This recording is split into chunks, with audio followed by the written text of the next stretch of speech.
Esam ceļā uz Viļņas lidostu. No kurienes lidosim uz Atēnām? Un kāpēc gan mēs braucam uz Viļņas lidostu no Rīgas?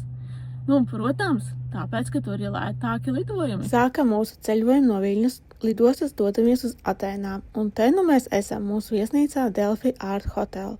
Bildēs izskatījās krietni iespaidīgāk, reālajā dzīvē diezgan pieticīgi. Šīs rajons neskaitās vecpilsētu, bet tā ir pavisam netālu, tā kā lokācija patiesībā ir ļoti ok. Pēc ierašanās uzreiz dodamies paēst. Atradām vietu, ko man ieteica Google, un jāatzīst, bija patiešām ļoti garšīgi.